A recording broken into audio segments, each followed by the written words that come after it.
We will now commence the second panel for the morning to address a range of additional issues on SMEs and trade.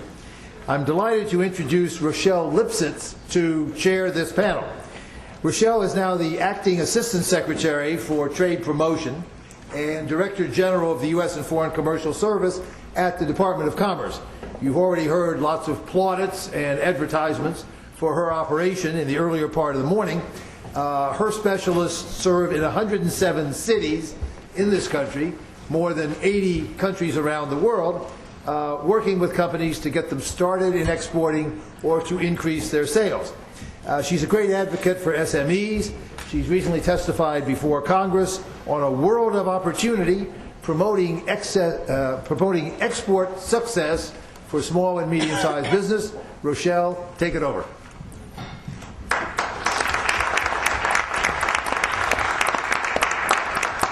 Good morning. What a privilege it is for me to represent the Department of Commerce here at this wonderful forum. Before I get started, let me please take the opportunity to thank Peterson Institute and USTR for creating this forum, for implementing it. One of our biggest obstacles is getting the word out, and 30% of the companies we have surveyed said that they would export if they had more information. And forums like this help us get the word out about the services that the Commercial Service offers and the U.S. government offers. What I'd like to say is that U.S. taxpayers have already hired us, so use us. The U.S. and Foreign Commercial Service is the U.S. government's frontline trade promotion organization. And as Fred said, we operate a global network of trade professionals in 109 locations throughout the United States and in 126 offices overseas. We provide a myriad of services from counseling to hand-holding to matchmaking. We do this through international buyer programs, representing companies at trade shows, finding distributors and agents for companies overseas, and we have lots of market research information. You can access us easily at www.export.gov, or you can call us on our hotline at 1-800-USA-TRADE. This morning I'm joined by a diverse group of professionals with wide-ranging expertise in exporting, and I'm going to moderate this panel a little bit differently, and I'm going to take a brief minute to introduce each of our panelists, many of whom have traveled from various parts of the United States, so thank you very much for that. We are joined here together, and this is in no specific order, by Drew Greenblatt. He is the president and owner of Marlin Steel Wire Products in Baltimore, Maryland. Marlin was founded in 1968 and manufactures wire baskets, hooks, and wire forms. They also have the capability to produce a wide range of custom products, and their products are used in industrial, aerospace, automotive, and medical industries by clients like Caterpillar, Boeing, and Toyota. They have 27 employees. Mr. Greenblatt is also the chairman of the board of the Regional Manufacturing Institute. Thank you. Lester Kaiser is the co-owner, executive vice president of marketing Xyloco in Simi Valley, California. Xylocor offers a business continuity service to small and medium-sized companies, which allows SMEs to protect and back up critical IT information in a manner similar to that of large companies, but at a small company price. Thank you, Lester. Roy Paulson is CEO of Paulson Manufacturing in Temecula, California. This was started in 1947 and provides protective equipment for various industries worldwide, including the industrial sector, from fire and rescue to tactical and ballistic verification testing. Thank you. Roy. Dr. Toby Malachi is the founder and chief strategic advisor for Malachi Group Worldwide in Indianapolis, Indiana. Malachi Group Worldwide is an international strategic advisory, coaching, and deal facilitation firm specializing in client introductions, facilitating and closing deals, and strategic advisory and coaching services for businesses and governments. Malachi Worldwide provides services in over 70 countries and in 6 continents. Peter Mulroy is the Senior Vice President and International Manager of CIT Commercial Services in New York, although Peter is based in Atlanta. CIT is a Fortune 500 company and bank holding company with more than $60 billion in finance and leasing assets. It is a leading provider of domestic and international financing for supply chains. Peter is responsible for the growth of CIT Commercial Services International Factoring Business. Thank you, Peter. Steve Holland is the director of the Montana Manufacturing Extension Center in Bozeman, Montana.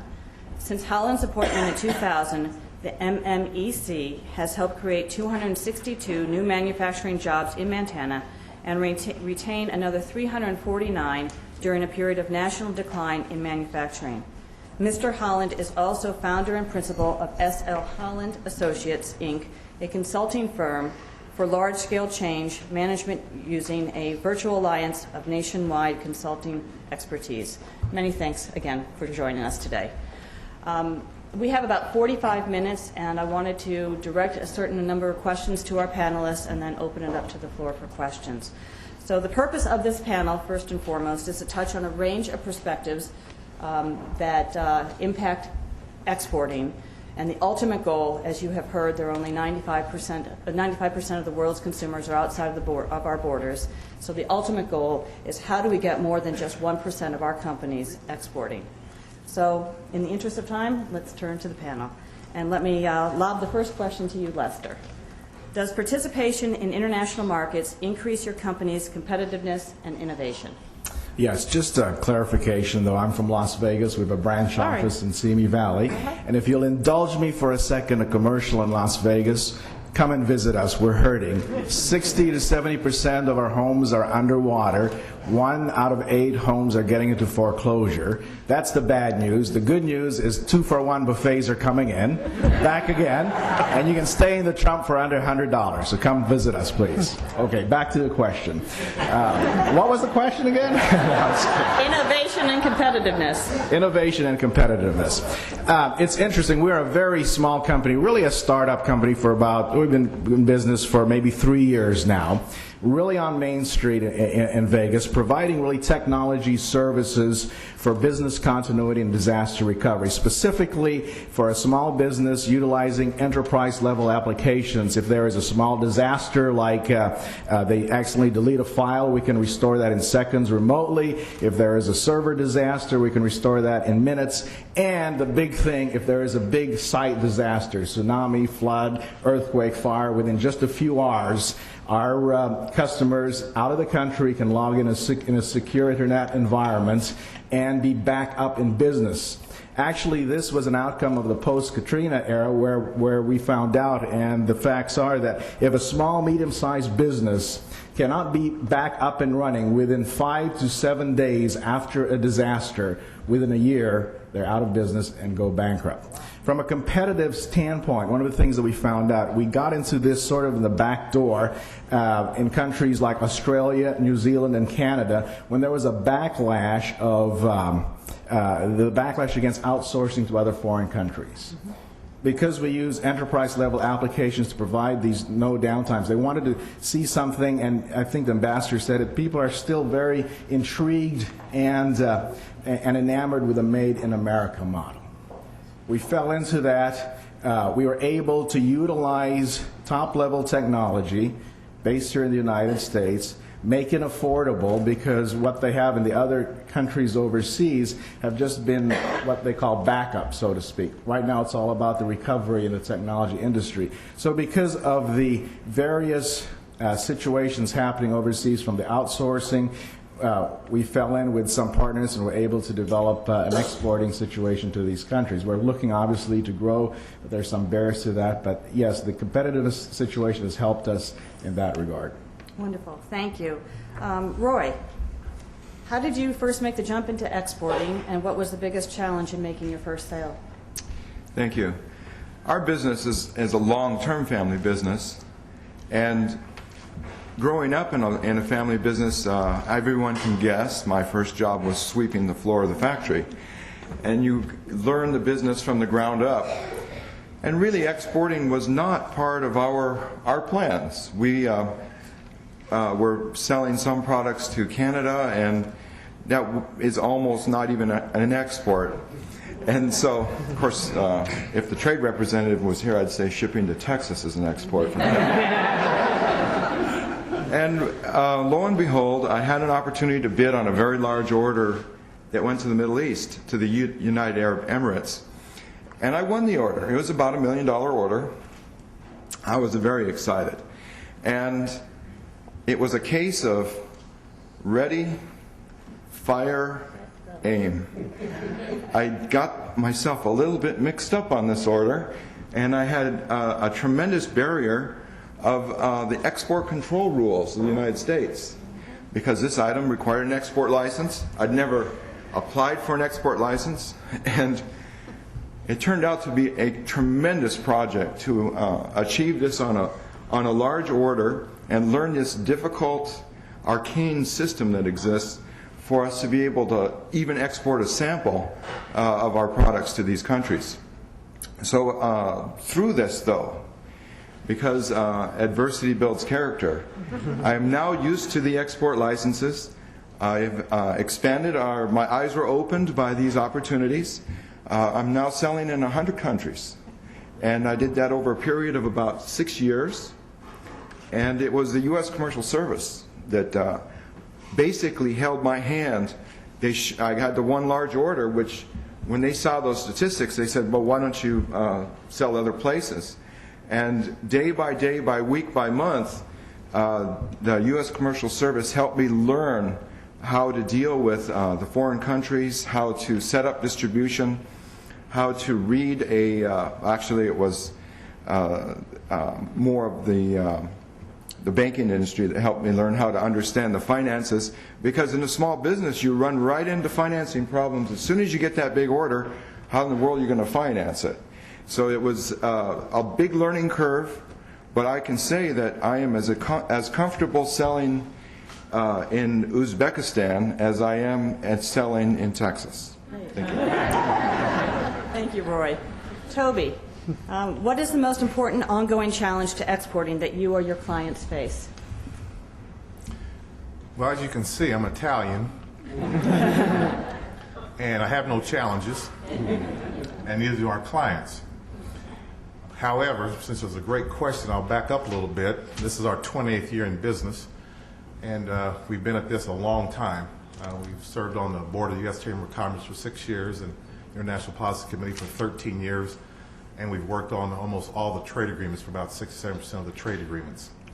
And out of that experiences, you learn a lot on what challenges are versus the domestic business versus export business. Now, coming from General Motors Corporation, making that leap from a major U.S. corporation, the late General Motors Corporation, to becoming an SME, small and medium-sized enterprises, if some of you contemplating doing that, there are a lot of challenges that take place in that, and one of the challenges is ego. And I think that's one of the things I'm very serious about that, because when you make that transition, you think when you start your business at SMEs that you're still General Motors Corporation, you're still an executive, and you're making decisions based on working for General Motors or IBM or whatever corporation it is. And so what we find with some of our clients and client companies and deal facilitation, they still take that ego into the domestic side. That ego still carries into the international side, and then that's where we get into trouble, because those are more treacherous and tricky waters. And so some of the problems that the clients have is Kirk kind of balance them, slow everybody down a little bit, and let them think that we're not number one in their turf. I'm from Indiana. In Indiana, basketball is king, although the Colts are going to win the Super Bowl coming up. But in Indiana, everybody plays basketball, so basketball is second nature to us. If you grow up with a basketball in Indiana, you're in. In international trade is second nature to those in foreign markets, and so you're on a different turf, different playing field. So market access is probably one of the greatest challenges that our clients have. We have going in, understanding market access. Others I would do would be identifying partners. When I say identifying partners, everybody thinks they can identify partners. It's easy to identify partners. It's not that easy. It's that easy. We ought to be doing it. We ought to be billionaires. The key in identifying partners, I think this is where USTR Man Ambassador is going to play a really important role, is due diligence, due diligence, due diligence. That is the key. Someone mentioned legal aspects of exporting.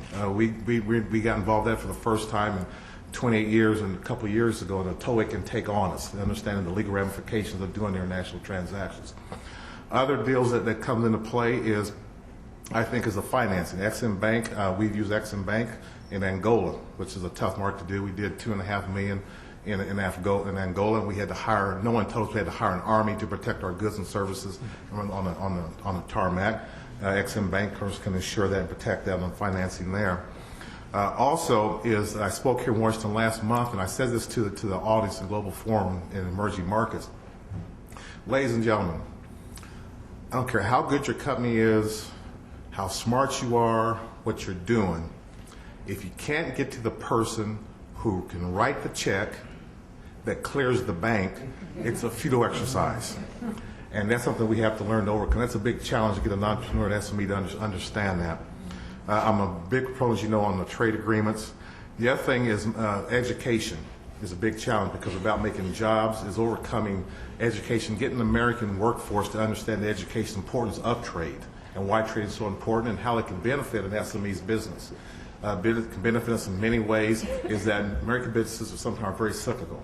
Trade can offset the down cycles in that, and understanding that, and overcoming the press. When there's something wrong, the press harps on it, and they're exporting, outsourcing our jobs, or corruption. So there needs to be some attitude adjustments there. And also is making SMEs aware of the value of exporting. You know, why should I export? You know, we don't need them. I'm fine just in America, and that, of course, is implicating protectionism and isolation, which is not good for a world market with 95% of our customers outside of the country.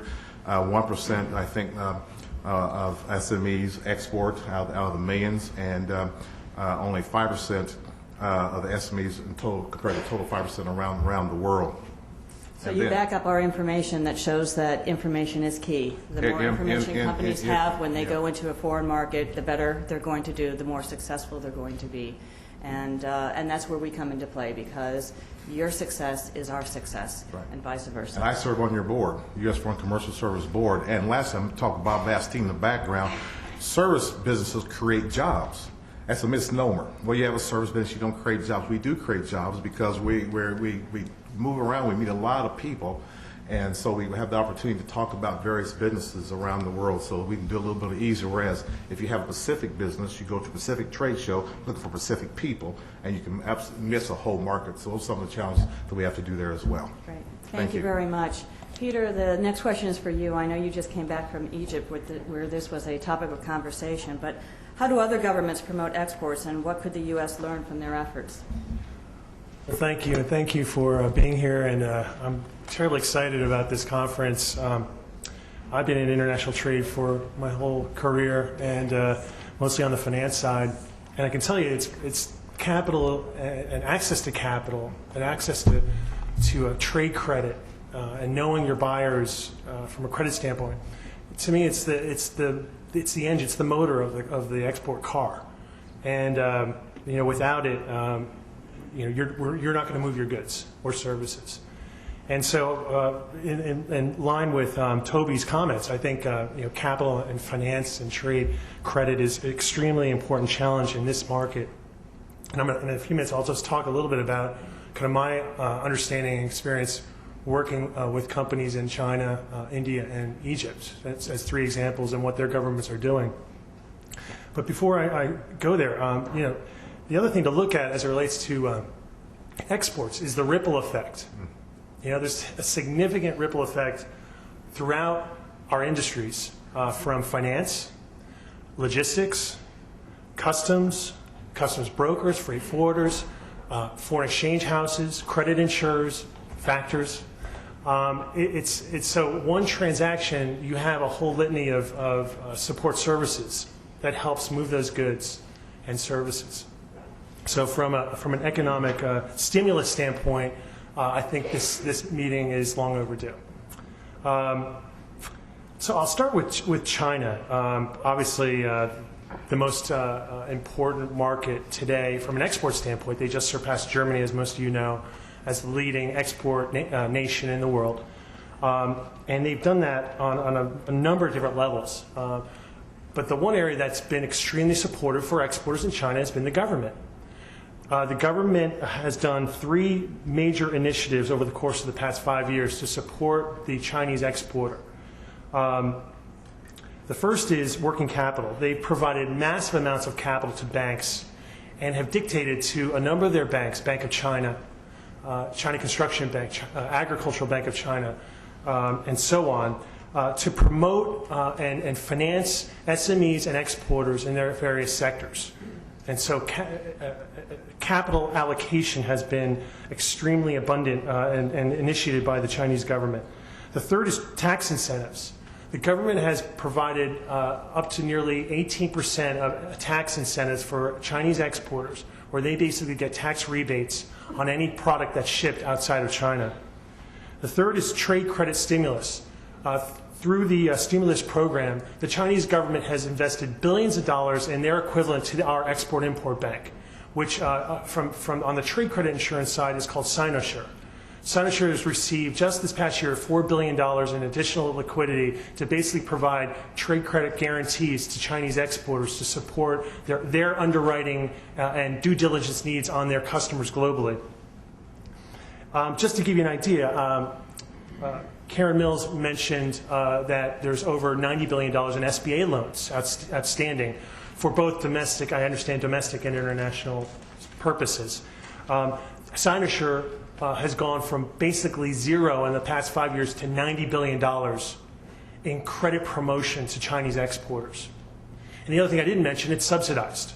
So the Chinese exporter pays a very small price to basically ship their product and know if their buyer doesn't pay them, they will get paid. Now, they make mistakes, but I think these mistakes are intentional. They had, for example, over $100 million in exposure to Radio Shack when Radio Shack filed bankruptcy. They intentionally have a mandate to provide a higher risk level, approval level to Chinese exporters. So it helps them get their goods to a lot of different markets.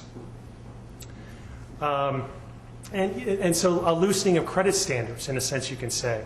Now, I think everyone knows, you ask U.S. banks today whether they're loosening their credit standards based on our stimulus money that we've given them. The answer is unequivocally no, especially to SMEs. So it's very important, in my opinion, that the government stands behind these programs and actually increases and promotes and expands the programs that we have and liberalizes them even more to support you in the audience in getting products and services outside the U.S. The only other two markets I wanted to mention was India and Egypt, which I just returned from.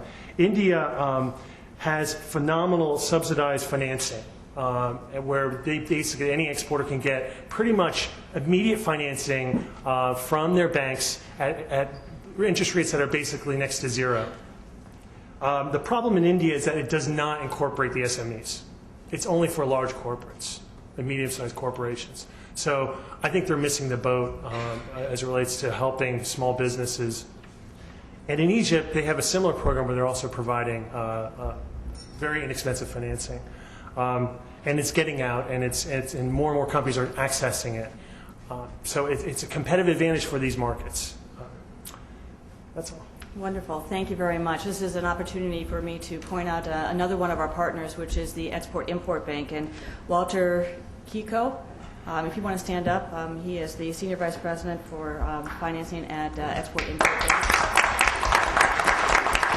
If you want to get with Walter during the break, please do so. The Secretary of Commerce chairs a committee, a coordinating committee called the Trade Promotion Coordinating Committee, which attempts to coordinate the trade promotion efforts amongst 20 federal U.S. government agencies.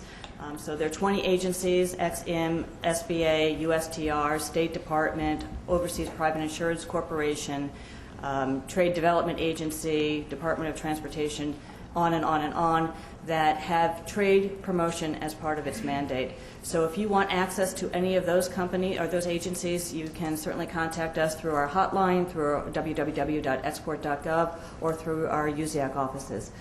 So let me turn it over to Steve now. Thinking of the broad range of U.S. government programs, in your opinion, how could the U.S. do a better job of promoting small and medium-sized company exports? Oh, thank you for that question. With your permission, I'd like to give a quick overview of doing business in Montana, which may kind of put this in context. Sure, go ahead. Montana is often described as a city of less than 1 million people with very long streets. If you put our eastern border on top of us right here in Washington, D.C., the western border hits Chicago. There are 6 people per square mile in the state. If Washington, D.C. had 6 people per square mile, 2/3 of this room would have to leave. There would be 60 people in Washington, D.C. So the point being, if we can export from Montana,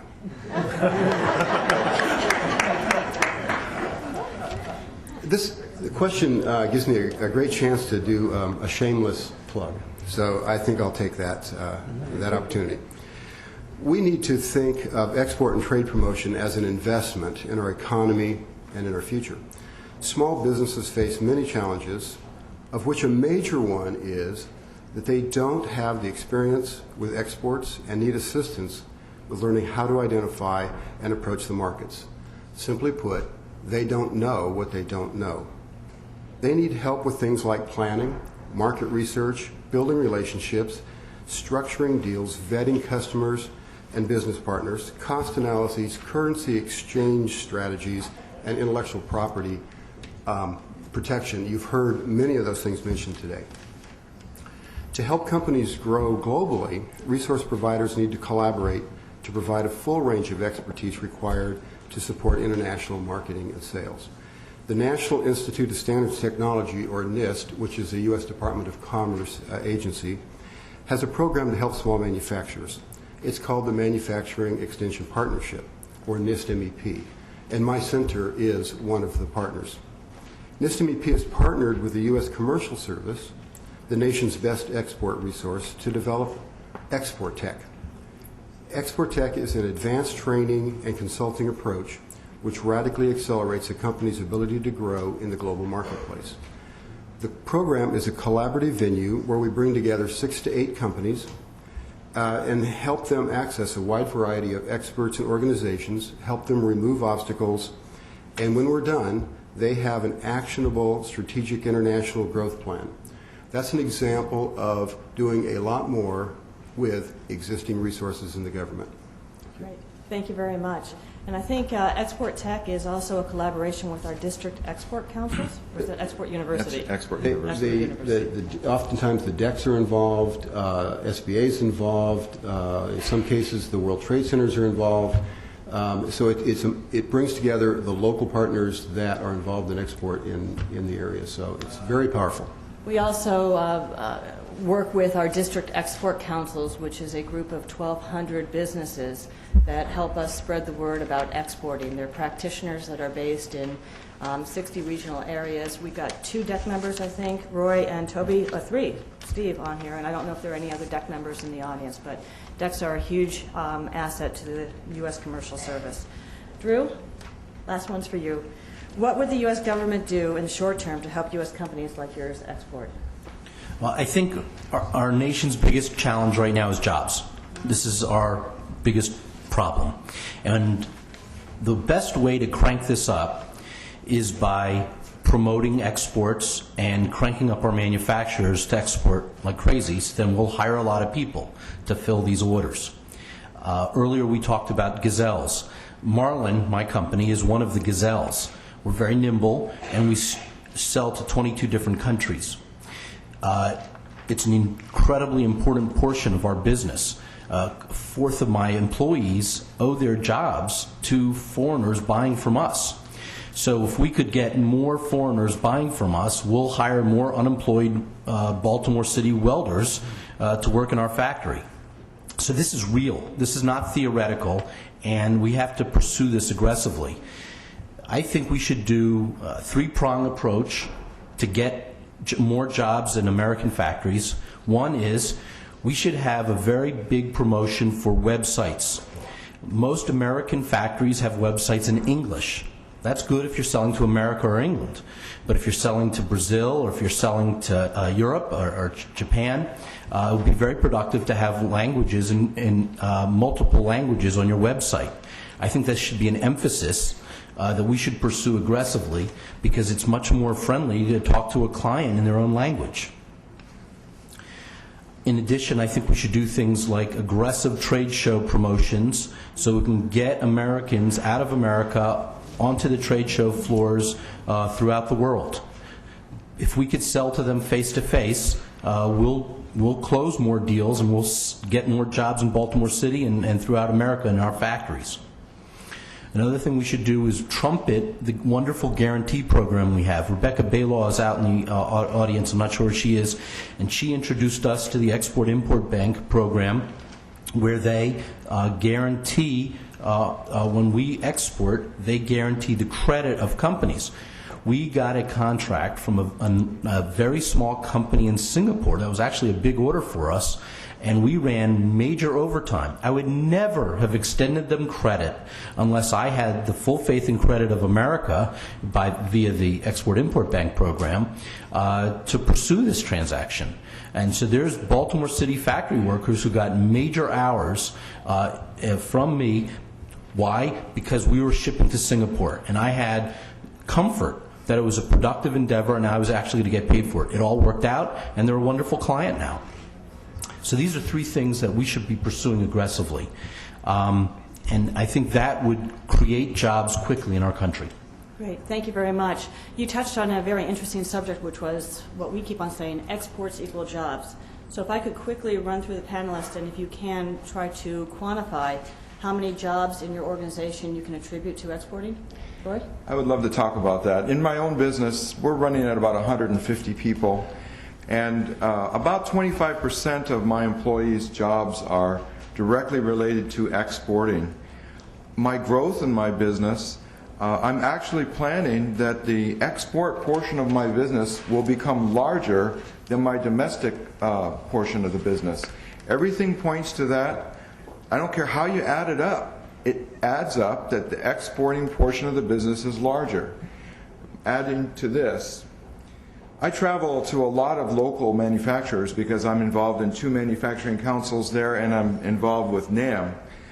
And every manufacturer that I go into, if they're not manufacturing, I can point them out. This, and this, you could be exporting.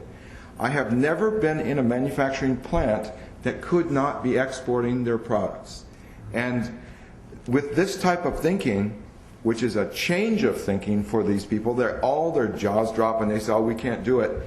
Every single one of them can do it. And we can increase our economy very rapidly. Wonderful. Thank you. Anybody else want to make a comment on that? Yeah, again, I'm a small company, newbie, and I really am learning a lot from these guys. I have 15 employees. 3 could probably be attributed to the export business outside. I have a real problem. You know, we talk about jobs on Main Street, so we're going to cut straight to the chase. Got a potential for a large deal with an Australian company, a private insurance company that wants us to set up services over there. As a small business owner in Las Vegas, I have a choice to make in the next few days because it's for lack of capital.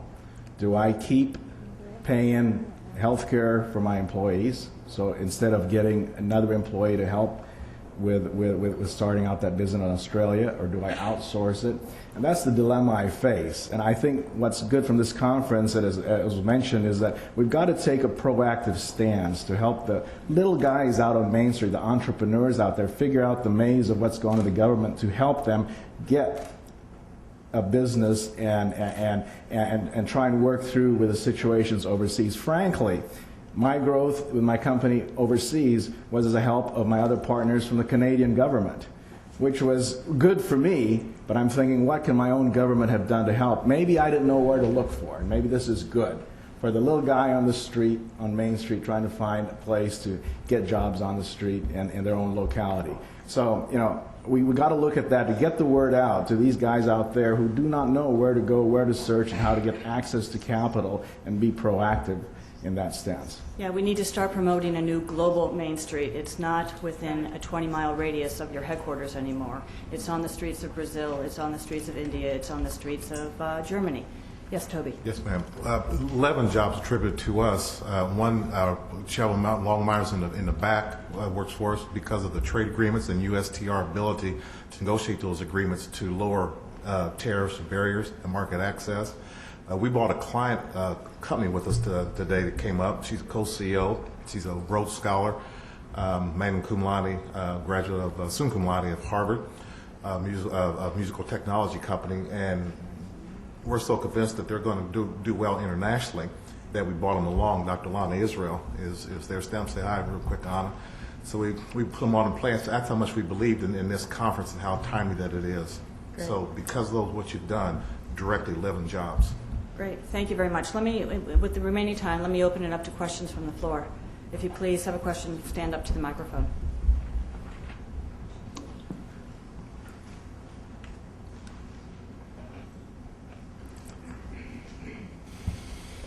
Irving Williamson with the U.S. International Trade Commission. And I was just wondering, because I haven't heard people talk about this in a long time. Back in the 80s, I used to work with something called the Export Trading Company in Port Authority in New York and New Jersey. And there were other export trading companies. And so I'm wondering, and I think Mr. Greenberg was talking about the problems of helping small companies, all the things they need to do. And I'm wondering, is there still a role for what I might call these export intermediaries? A lot of them would be maybe either non-government or should be government organizations to replace them. Something about what are the vehicles now for helping small companies deal with all of the different problems they're going to face. Are you all familiar with the Export Trading Act of 1983? Okay, go on. I am. I don't want to hog the panel. So. Go on. Go on, Toby. Thank you, Commissioner Williams. Export trading companies play a vital role, and they've you don't hear a lot about them now, but the role that they play, I think, plays directly into the International Trade Commission because of tariffs, duties, and things that entrepreneurs, SMEs don't think they'll have to deal with going internationally. Export trading companies as an intermediary can make it a lot easier and simpler to deal with tariffs, barriers, negotiate those tariffs and barriers, and to, in a lot of cases, take your goods and services, put them in a free trade zone. They come back this way, you don't pay duties on it. And so they've kind of gone by the wayside somewhat, but still a very intricate part. And you're right, you'll hear a lot about them. But I think, again, the Plug U.S. Foreign Commercial Service, I think, is kind of taking that role through the Gold Key program and Silver Key program. Great. Thank you. Anybody else have a question? Let me ask each of the panelists, what markets do you consider growth markets right now? Well, I can say that for us, Latin America and especially Brazil has been an incredible growth market for us. If we can get this free trade agreement to finally go through with both Colombia and with Panama, what I believe that we'll see is that Colombia will become a hub of commerce, and that the goods will flow into Colombia. Some will be used in their country, but they'll also flow out of their country into the greater area around it. There's a lot of trade that goes on between Colombia and Venezuela, despite the problems that you hear about. And I'm very much for the free trade agreements passing and increasing our Latin American growth. Thank you. Drew? We're doing well in Europe, and I think that's going to be a good market for us. They need wire baskets very fast, and they need engineering there. We've even sold wire baskets to Taiwan, which is pretty neat when you think about it. So we're very bullish on trade, and we think it's an important part for manufacturing to pursue. The EU and Canada is big, and unfortunately, since our business is based on disaster, any country that has disasters, that's good for us. From a perspective of very small businesses, it would generally be markets and regions that have an evolving or growing middle class, the kinds of places that are easy for them to go do business. So South Korea would be a great example. The other component of that is that IP protection as the source of much of the U.S. innovation. Very small businesses have the IP and they're very worried about it, and so they're very nervous about going into markets that don't protect IP. We still like China. We're in Indianapolis, Indiana, so we're like the last bastion in America to just not being saturated with trade. So we still like China and what China can do, what we think we can do with China, and I like what you had to say about that. We still like Brazil. Tomorrow we're meeting with ambassadors from the Americas over at the Chamber to talk a little bit more about and we like Europe, and we also, I still like Kuwait. Now Dubai's had some difficulties, but I still like Kuwait and the Middle East area there. Peter? We have about 800 clients, both in the U.S. and overseas, and our biggest two markets are the NAFTA markets, Canada and Mexico. by far, and the growth has been steady. I mean, last year was an aberration. I mean, we saw declines in a lot of different categories. But generally speaking, those two markets have been the strongest growth markets, and we've seen significant growth in China, Taiwan, Hong Kong, India, Turkey, and some of the CAFTA markets like Honduras and Guatemala and El Salvador. Okay, great. Well, any last words, panelists? I think two other important things that we should take into account is that the commercial services, what you guys do, is so very important for all of us, and we need you to get your entity to get more money so you could spread this word so that we could grow and my fellow factories can grow, and that's very important. And I urge Congress and President Obama to please help you guys out. In addition, I think we should also study what our trade competitors are doing. They may be deploying really clever techniques. You mentioned a couple out in Egypt and China. Maybe there's some other things that France is doing or Korea that we're overlooking because we simply don't know. So we should do a study to understand what all these competitors are doing and cherry pick the best idea so that we could deploy them and we can grow jobs in America. Thank you. Anybody else? Yes, Toby? I've talked too much. Okay. Well, let me just say that our vision, the U.S. Foreign Commercial Service vision, is that every U.S. business views the world as its marketplace. So, Fred, thank you very much for helping us get the word out. And we welcome comments and suggestions from anybody in the audience as to how we can do this better. Thank you very much. Thank you.